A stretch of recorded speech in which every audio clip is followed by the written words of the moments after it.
I'd love to introduce our lovely panelists, our guests, Alex Glass of Artsville, Ontario, Terry Lynn Brennan, and JP Rhodes. I will let them introduce themselves and talk a bit more about what we're doing today. Okay, so welcome. That's the first thing that we'll do is we'll sit and acknowledge each other in the circle. Really wonderful to be here in person and live. It's really wonderful to be in this space as well, Nordic Lab. This is my first actually time here at this space, so it's really nice to see it. It's nice to be here. I work with Terry Lynn on many different projects, and perhaps you'll hear about all of those during the process. Terry Lynn's in Kingston, and I've been here in Ottawa for about 20 years, and I came to Ottawa in 2001 to work for the Canada Council for the Arts. And I did that for about between 8 and 9 years, and then I left my practice, or I left the council and came back to my practice. And because my young family was here at the time, I knew I was going to start working here and producing work, making art here in the community. And so right away, I also knew in terms of protocol, it's really important for me to make sure that I'm respectful of whose territory this is. And we're actually basically smack dab in the middle of Algonquin territory. So not bad. So, but meeting the hereditary people, letting them know who I am and what I would be doing, but also beginning to build that relationship with them. And I'm very proud of that part of doing that at the beginning. And it took me a year. What our culture is about is relationality to all things, to all of creation, as well as one another. And so it took me a year. I felt I met who I needed to meet. I participated in things that the Algonquin folks were putting on as well, to be present and to come to understand their history as well, and where I was on the land. And the river system is such a key part of that history and how they travel and move. And we're right here at the show, what's now called the Chaudière Falls, but it's a very spiritual place for the Algonquin people. It's where they would come and do ceremony. What an incredible area of the country in Turtle Island we live in. So I acknowledge my my Algonquin brothers and sisters to understand their culture, to be as First Peoples from nation to nation, acknowledge each other and find that interrelation with one another. So you know, the land acknowledgement, of course, is something that's said often, but what does it really mean, right? And if you can think about, well, how do I start building that relationality? For one thing, you're here. That's the first thing. That's one thing. Because I'm an artist within the community at this point right now, and accessible and open to communication and all of these kinds of things. I work and have worked with the city primarily out of the Shankman Arts Center in the East End, because they were very supportive in offering space in residency and some of their resources that way. They have the Ridgecraft Theater is a very large black box, but it allows us to work in a very good, a larger scale in the round. So it allows us to work in the round. So that was wonderful. So that's kind of a space that supports the work that I'm doing artistically. Terry Lynn Brennan. I live on Wolf Island, is what I've said in Mohawk, off the coast of Kingston. And I identify a mixed heritage of British and family from Six Nations of the Grand River. And my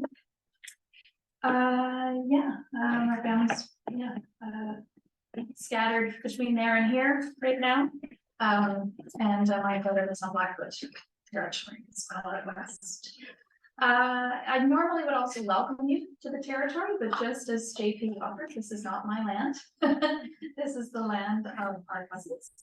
And so I'm very honored to always be welcomed here. The land is a matter of knowing whose land you're on, but also understanding that the relationship that you have in sharing that land or being a guest on that land is to be welcomed on that land. And so, we talk to our Algonquin neighbors towards being welcomed onto the land, and that's the process that we go through. I also offer in my introduction, I was going to go with the wiggle, which basically says, and it asks you a question: do you carry the great peace? And I was taught by my teachers to basically open with that and ensure that if everyone in the room hears that and reflects on that and answers yes, they're basically committing to coming to conversations with an open heart, open ears and mind, humility, transparency, and a respect for everyone in the room, because everyone's walked a different journey to this point. And everyone's recognizing of their place on the land and the space they occupy as their own space and their own story. And so everyone in the room is equal. That's why we sit in a circle, all together. No one's higher than anyone else. And so the dialogues that we have is really important. And so yeah, I'm glad to be here, glad to be part of this conversation. And for me, it really is about bringing JP's story, which he just cut a tidbit of in his opening and introduction, to now sharing our relationship with Alex, and really how Alex and JP started the project that we're going to share with you throughout the day, and how it's all kind of come together, and where you can take that project, because it's meant to be a footprint and a guide for all arts workers, specifically funders, space builders, and artists themselves, settler or non-settler, to work together and to move forward in knowing perhaps a good way to do that and to integrate your understandings and your learnings and sharings together. So thank you. Now we'll go up. Thank you. And I'm turning it over to Alex Glass. Hello, everyone. Thank you very much for having me here today. I'm sorry I can't be in person with you in Ottawa as planned, but nevertheless, happy to have the conversation. I'm Alex Glass. I'm the Executive Director of Arts Build Ontario. If you haven't heard of us, we are a small art service organization that is Ontario mandated. And what we do is we support our arts organizations across the province with cultural infrastructure projects. So a lot of capacity building, advocacy, research, and projects that we roll out to meet the timely needs of the sector. Certainly the last 3 years have been super important for cultural spaces. We have a history of working in Ottawa with a past program that we offer called Space Finder. So Arts Network Ottawa was a partner on that. And so it's nice to be working with them again. And the Ottawa Arts Council has been a part of our programs too. And we have a long history working with SAW and Nordic Lab. So it feels like we're among friends. That brings us to today's conversation about empowering voices, Indigenous relations, and self-determination in arts organizational development. So, I love talking about our project so much, and the work that we've done for the last 4 years.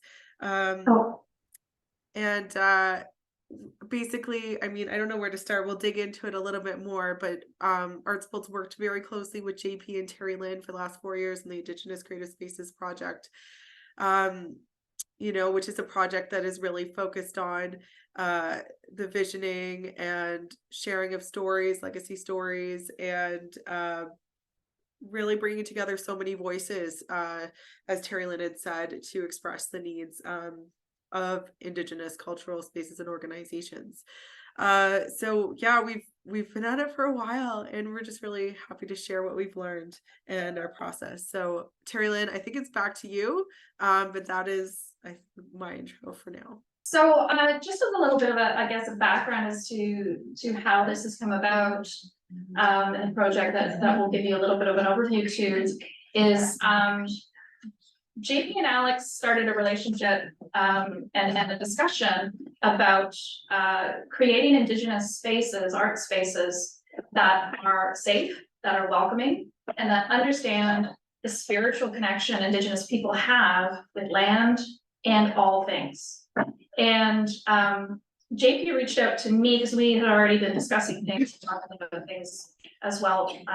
I am an administrator. I am not an artist. Don't ask. But I work I wear two hats officially right now, besides being a consultant with Annalee and Evoke 2.0. Some people might know me as the administrative director for Ontario Presents. So I work with Shankman, but I also am the administrative director for a new not-for-profit called the Indigenous Arts Knowledge Exchange, which is a training arts collective for Indigenous artists in any phase of their career. And so with that kind of background, I gave up kind of this process to JP's vision, because it comes from a vision that he's had for a number of years, and going back to his experience that he shared a bit with you, and then listening to how it was going to go, and trusting the process between him and Alex. And so I'll feed it over to JP maybe to provide some context to that, and then how you and Alex have evolved. Okay. I'd love all this to relate to the work that is happening on the city level, as well as, of course, everyone, how you may hear this as well. So, coming back to my practice in 2010, and because my work was so rooted in our Indigenous performance culture, as well as our art making agency, create an Indigenous space within that space to facilitate what we're talking about, a space where Indigenous people could come and really practice within their cultural forms. It was just a whole maze of systems and who owns it and what permission, and you know, the policy, and the hub was just beginning, who's organizing it. The Odawa Native Friendship Center is in there, as well as other social programs. It's a multicultural, I guess, space now. And in the end, really, first thing is the school board still owns it, and they will always own the property. And the other thing is that because it needed to be servicing all these different cultures, you couldn't make it an Indigenous space. So there were systemic things in there. You know, I understand what it was trying to do in terms of serve the community, but it was another point where I was told, you really can't make the space you want to make, right? And at the same time, I was working with other artists who said, well, we really want to work on the land. And so again, a shift happened when when the door was closed, another one opens, a shift happened and said, well, why am I thinking I need to do this in the city? You know, why exactly do I think I need to do this in the city? And that's when the logical vision started to happen around an Eastern woodland land-based art center, which is culturally based. Okay, and that's one of the projects we're working on. So this is all being really inquisitive. What's out there? What can I do? How can we move this needle forward? And that's when I called Alex and I said, hey, I see your mandate is to work with creative space in the province. This is what's happening. And through our discussions, it was really important at that point to say, well, what's happening here in the province? What's going on? Who's here? And that was that whole process of highlighting 6 very important spaces that have been going for quite some time. And then also it's about stimulating our community. So we would create a community meeting where they talked about their space, whether there was a space there or not, okay? But there was artistic activity. We knew there was Indigenous artistic activity. Some were on reserves, so a real mix of city, urban, territorial, and reserve. And there were 9 of those communities. And so there's 182 voices that go into the document, okay? The aggregate and the bringing all that knowledge together and all those voices together to create this document that we have, that we're going to work with later on. And that was formulated into 4 different bundles because we want to work in a holistic way. We're not disciplinary. We're trying to really break that down. I was just at a conference yesterday of the Ontario Galleries Association, and really felt that siloed conversation that was going on over there, as opposed to what's happening in performance. It's like, why is there such a difference? Anyway, we'll have to work with that. So we went out on the road, and that was the whole process of basically supporting the voices of people coming together to talk about Indigenous creative space, because with the history of contemporary history of art in Canada and contemporary art and infrastructure, we don't have any as Indigenous people. We have none. We have zero. Okay, we have none. Someone was talking about at the conference yesterday. You know, there every nation has a national gallery. U.S. has a national gallery. Canada has a national gallery. But where's the Indigenous National Gallery? We don't actually have one. So anyway, you know, so if we just turn our focus to some of these things, we can understand where we are in terms of our journey and starting to really have the space and have the elements we need to fully reach our artistic and cultural visions. And language became really important. And so words such as sovereignty, self-determination, these weren't just thrown out there and misunderstood. But given Alex is a settler and owned that space, the development of her relationship with JP has been quintessential to showcasing how basically settler organizations and Indigenous artists in this case, or partnerships such as we have, can work together. And I think Alex speaks best to that. Not putting you on the spot. Yeah, you are. I know there's a lag, and I'm like, I think that's my cue. Here we go. So if we rewind to, I want to say winter 2019, the phone rings and it's JP Longboat, and it's the first time I've heard of JP Longboat. And so he's chatting with me about the Ottawa Friendship Center and the need for an Indigenous performance space and how this is critically missing in the arts ecology in Ontario. And at the same time, Arts Build Ontario was, you know, between projects, I want to say we were wrapping up our case study series, and we were already looking at how can we support Indigenous communities in the province without parachuting in and treating this project like a checklist, right? So we wanted to make sure we were doing it right. But also JP said, well, can you help me? And I'm like, I don't know, but let's find out.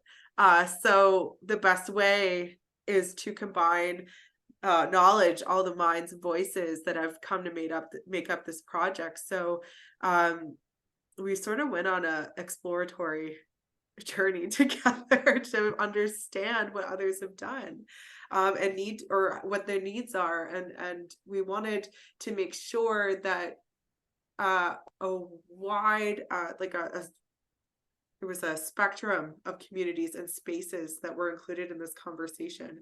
So we often talk about the organizations that we were and communities that have become part of the project. But when the advisory circle was made, we wanted to make sure that representation was included as part of the guiding factor for the project.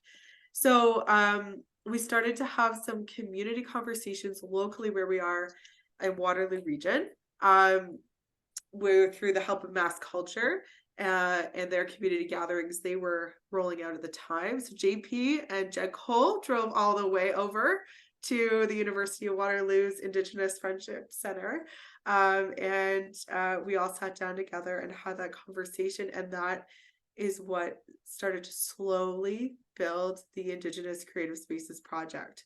And so through that, we heard from one community their needs, and we thought, what if we did this with 8 more, you know? And then the ultimate goal of it really was to create this ecology, this circle, but to understand what needed to happen. And so through that, paddling upstream was the result of all of that, which we'll get into in a moment. But that was really a document that can be used in so many ways to really articulate in the written language, which is in the Indigenous way, but it is in English. It sort of spells out those bundles of knowledge and multiple pathways to supporting Indigenous communities. And I also want to say the project was self-determined from the get-go. So we we wrote the application and submitted it to Heritage, but even ourselves, when we wrote out this project, we knew the components that needed to take place. We talked for a long time, but even it took the pandemic gave us that time to like take a beat and really rethink with the circle, the approach and the goals and the values of this work. So I think I'm getting ahead of myself in terms of how we met and what the project is. But I do want to say, like, it was ArtsBuild's role in that was really a platform. We were here, the circle's here, but we were still relational with one another. And then with JP and I, how that works was, I mean, I feel like it's a marriage. It's just a way. It's like The minds, Alex.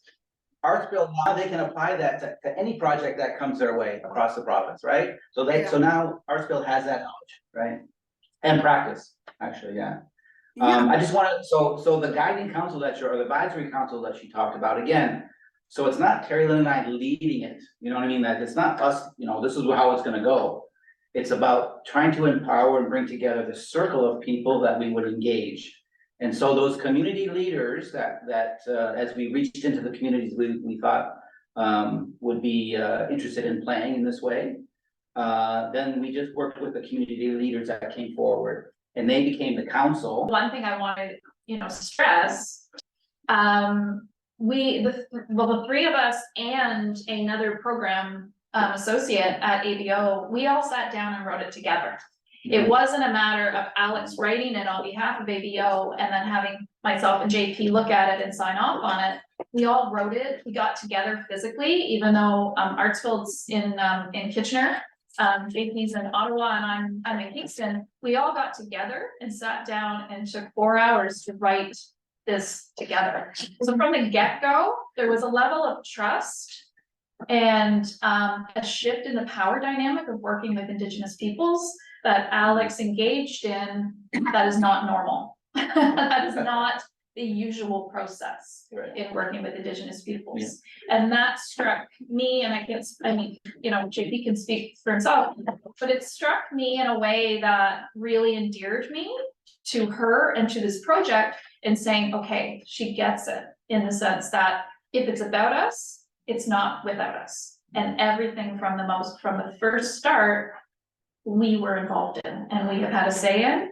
And through the project, we've actually had the power to override what was also going on with ABO, because we've been the directors of it all. But I'll flip it back to Alex. But basically, all this to say, it's more than a professional relationship. You are really putting yourself forward in any it's just like there are going to be differences in how we pursue things. There's going to be synergies, and what I think really like makes me stick it out with JP is because I really respect his vision for space and the inclusive voices of the circle, and just that's how, for me, that's my values system as well.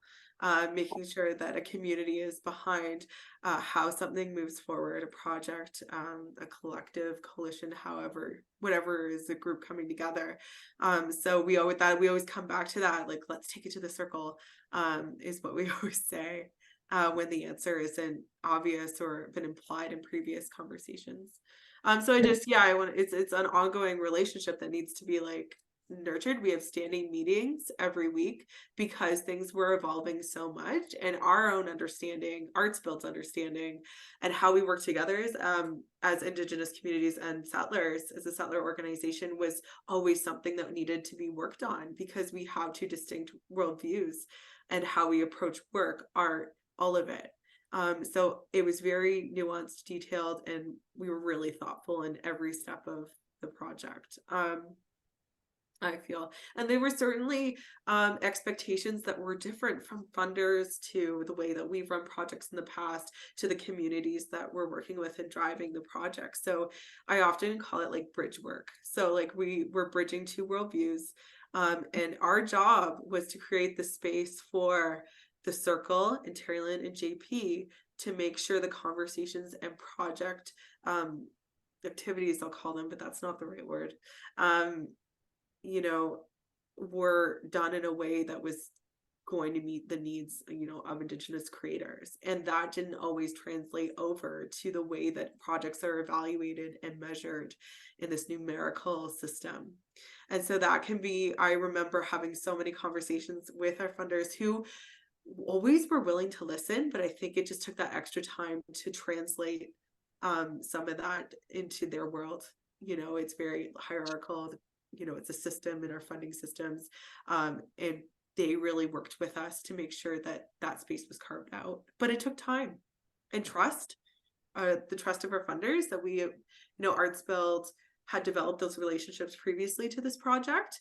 And I put that on the line at times. You know, I did say, like, you know, this really needs to happen. And that there was a risk in that sometimes it wouldn't meet our contractual obligations to heritage. And I would have to say, like, this has changed because it's self-determined. We need to respect this.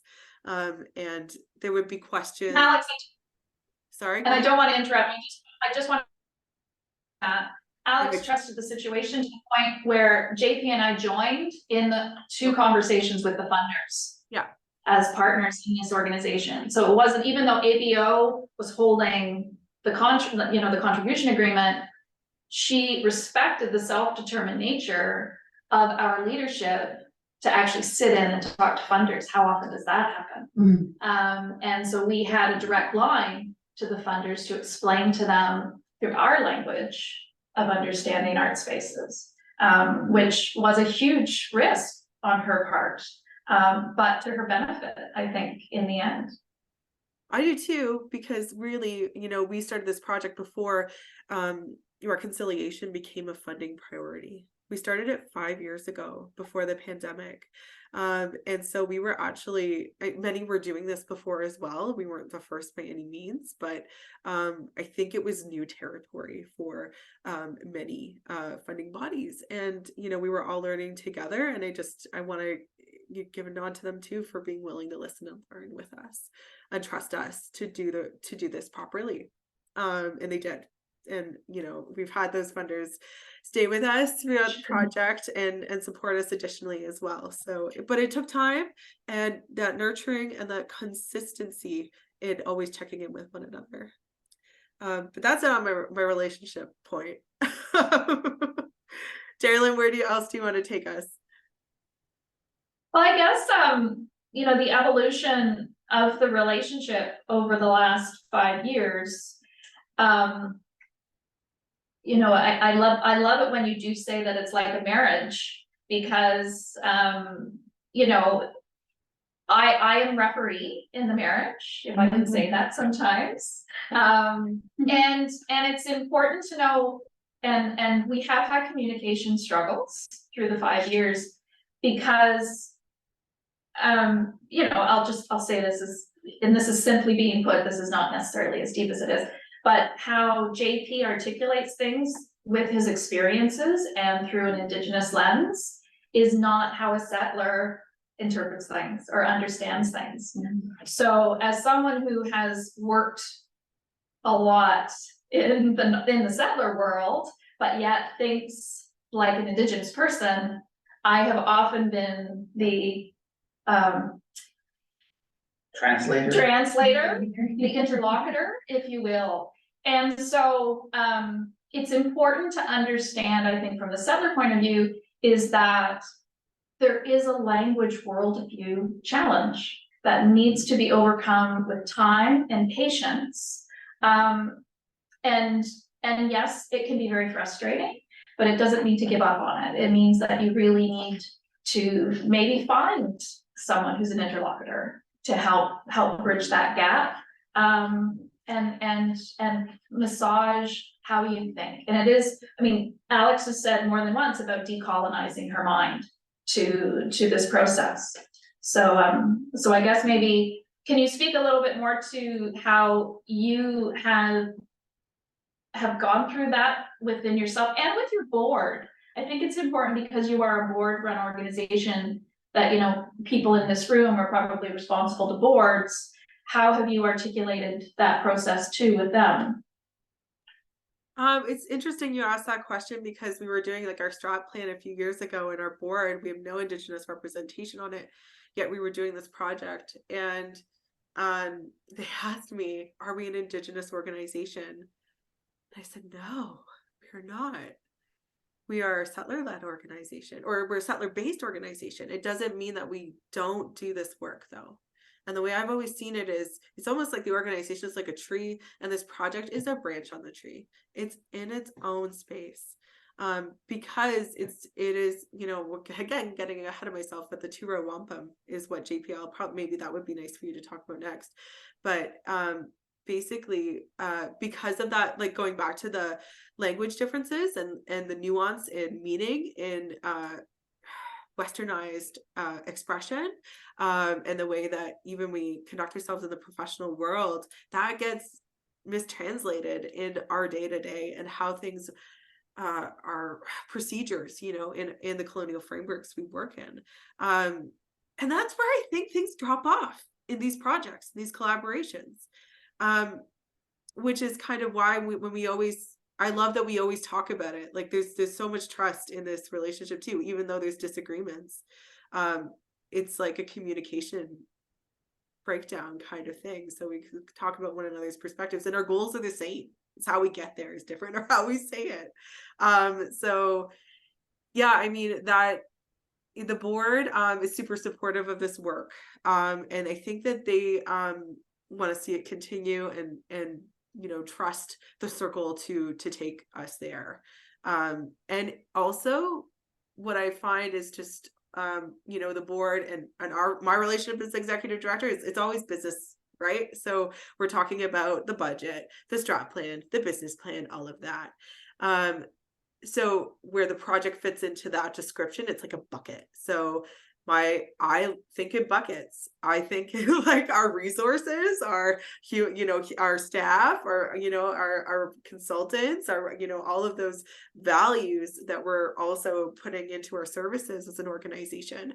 But then it gets so inaccurate in terms of its meaning when they talk about this project, because it almost gets put into a bucket, but it's not on its own. So when JP says this project has supported Artsfield and future work, what we've done is we've basically baked it into everything that we're doing and are going to do. So looking at our core programming, slowly shifting the priorities to be more inclusive, to ensure that we're, you know, putting organizations that are Indigenous led in the center of the conversation. And you know, looking at our leadership as well. It's definitely not an overnight thing by any means. It's going to take time to build trust and all of that. But it's something that we've prioritized, and the board has prioritized as well. And then in terms of myself, how do I say this? I had a really good professor in university, Rick Montour, McMaster, had a really good program on Indigenous Canadian literature, and it just stuck with me forever. So I think I would have in some way done this wherever I landed in life. So that, and then his niece ended up, Janice Montour, ended up being a part of our circle as well. So it was all meant to be. And had you heard of two-row wampum before it became kind of an underlying methodology of what we did, and how did you embrace that, or how did AB embrace that? I had heard of it personally, but I don't think our organization really looked at it that closely, to be honest. Not until we embarked on this work together, because it just felt far away, right? It was a different culture, different meaning, and we were, you know, pursuing our services as we always have done prior to. So I think it really just opened it up for us in looking at it very closely, because it did provide that really helpful, I want to call it a framework, which is incorrect as well, but you know, really an understanding of one another, our values, and just a really deep respect for Indigenous, the way we just talk about things that we don't necessarily agree on, the way that we talk about things we do agree on, and just relationship building. it just clicked so well for me. And that's when everything just became clear. And how did you explain the two-row process throughout the last 5 years, JP? So the two-row wampum is really the first agreement between our Haudenosaunee people and the Dutch. So 1600s, we 1613. 1613, yeah. So, and to me, when I start to deepen my relationship with two-row wampum, to me, I also understand that in a way it was co-created. Because it was sort of our storytelling and our narrative, our orator expressed in the wampum, which are basically, you could call it a treaty, I guess, or an agreement, okay? So basically you have a white belt, okay, with two purple rows that are parallel, okay, that run from the beginning of time into basically infinity. And that white belt represents the river or a waterway, okay? And one of those purple stripes is the ship, is the ship that's come, and the other one is the canoe, okay? And so some of the teachings around this is that we are on our own journey, and neither one is meant to interrupt the pathway of the other. So that's one thing, okay? You don't influence, okay, or determine the other's path. So that's one thing. The other is that the laws and the customs we will acknowledge between one another. The knowledge and customs and values and laws and traditions of the ship will remain in the ship, and the same for the canoe. Okay. So as a person, I could make the choice to live in the ship if I wanted to, but to understand that I would be leaving the canoe, and I would be in an honorable way living by those customs, right? So that's another, for me, that's another really deep teachings around this journey, this two-row wampum. And then there were specific aspects of that relationality, one being respect, one being, I guess that you could call it almost kinship or friendship, okay? And then that determines the middle, that's where how you have that peace, okay? So some of those tenets create that peace in between the vessels. And that's basically the teachings of the two-row wampum, okay? And that can be a model or a framework to work together, okay? And to go forward together with respect and friendship and peace between one another. I was just at another gathering yesterday, and it was so interesting because we were looking at galleries and museums. But if you take that concept of the two-row wampum and you say, well, where is the gallery? It's in the ship. Where are all those audiences? In the ship, right? So this is what's been happening to me with contemporary arts, is that we're always feeding the ship, when now it's actually time for us to actually feed the canoe. And not only that, we need the support and help from the ship. We need your help. We need your allyship, okay? So that's a really good, to me, metaphor and a good set of teachings that will help us go forward together. But that's where we are right now in our history, is we're reclaiming our canoe. We're getting back into our canoe. We're rebuilding our laws and our values. Re-engaging with those and moving forward, okay? And of course we want that relationality, all right? But we need that paradigm that we've been working into shift back now, okay? So. And hence the title for the work that we've done for the last 4 years, Paddling Upstream. It's a way of reclaiming the land that has been stripped from our peoples, and the Kichisibi is the perfect example of that, going up the Ottawa River, because that between that and the St. Lawrence River, those were the first spaces outside of the Maritimes that started to take away the land and take away our ability to stay in our canoe and operate, because everything that we needed in the canoe, food, water, land, ability to teach our kids, ability to care for our forests and our homes and our villages, it was all taken away by the ship. And we were then forced to live in the ship. And so, the paddling upstream as a document, and as JP said, the 182 voices, those are all Indigenous voices.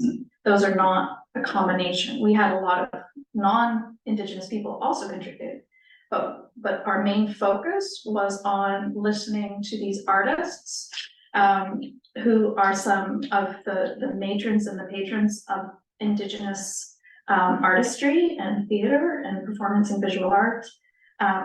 You know, I think we've even lost a few since over the last 5 years that we actually have on recording. And it was imperative to live through their journeys of the spaces that still exist on the landscape, based in Indigenous ways of thinking and doing.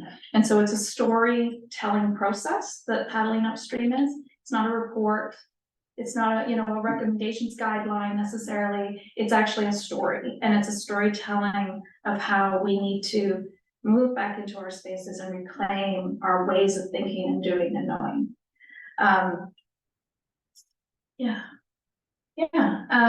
And a few things that we discovered along the way as well that were really wonderful to really see is that we have such a diversity in Ontario. We have Anishinaabe people, and the Anishinaabe have different families, the Algonquin and Odawa, and then we have the Haudenosaunee people, Mississaugas, Huron-Wendat. So there's a real diversity among the stories and the people, and that has to be acknowledged, as well as histories of them in their territories as well. So it's not uniform by any means.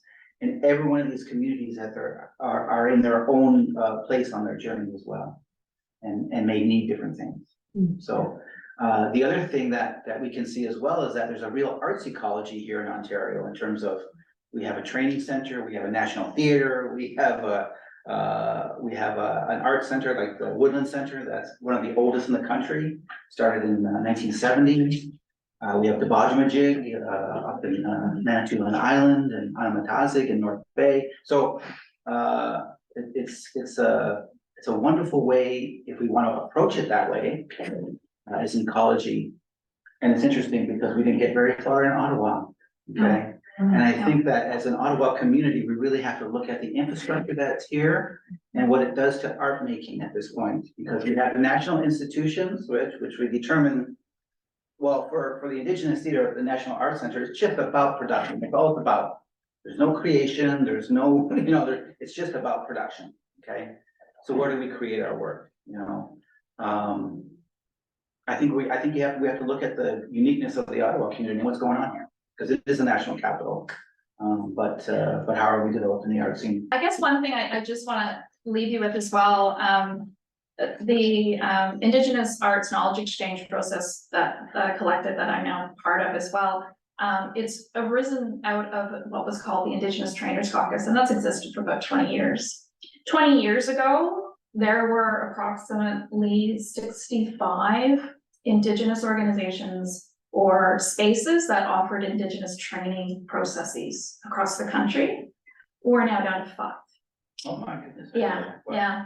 And so that evolution speaks entirely to everything that has to do with the settler occupation of the ship, pulling everybody in.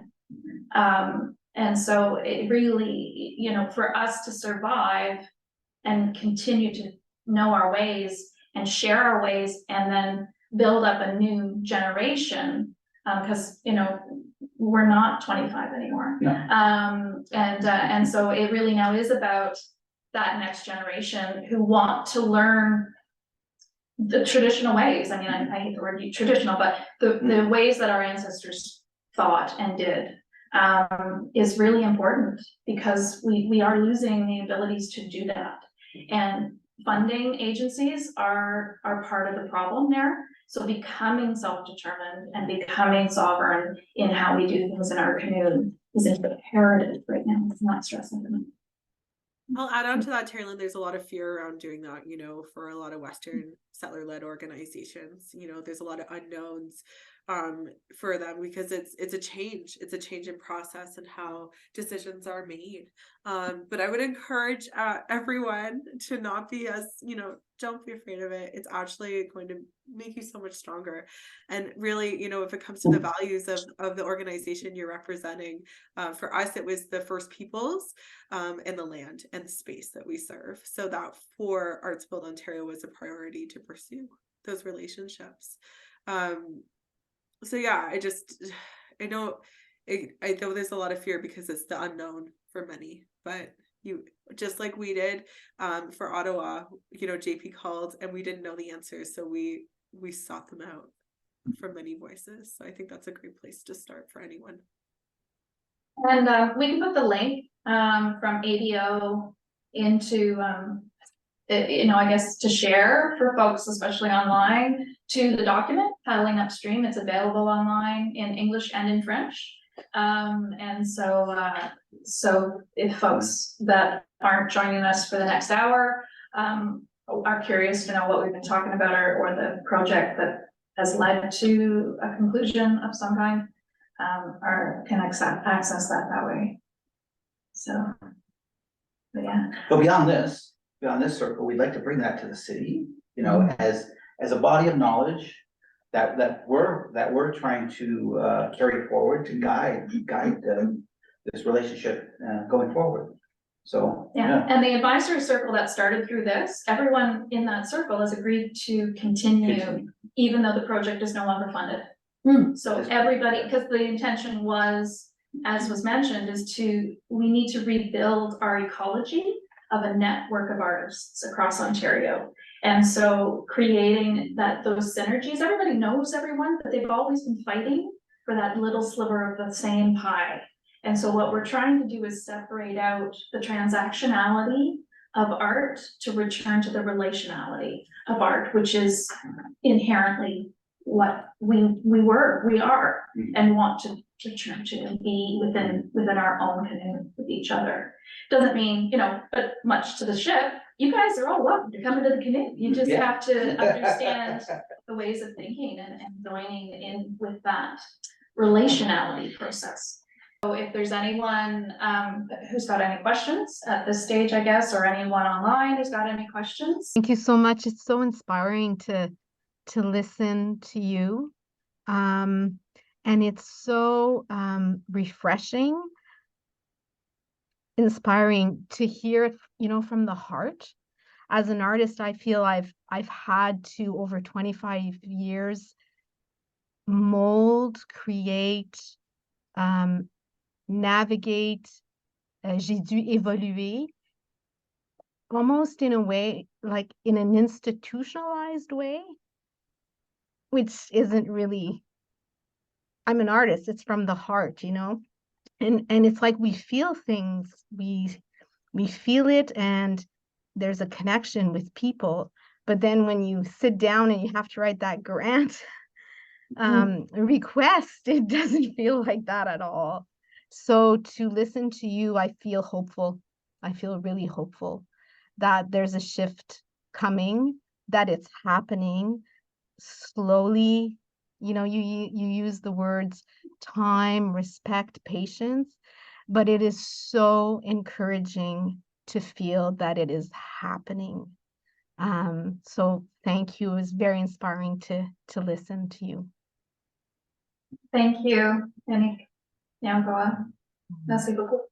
With that, we will say thank you to those of us who joined us online. And thank you for joining via Zoom, Alex. I'm happy I could do it. You know, it's always like, you never know how it's going to shape out every time we do this. So I like to thought it was good. It was great. Thank you. Thanks for having me, and good luck with the workshop in a few moments. Great. Thanks, Alex. Thanks, everyone. We'll be in touch.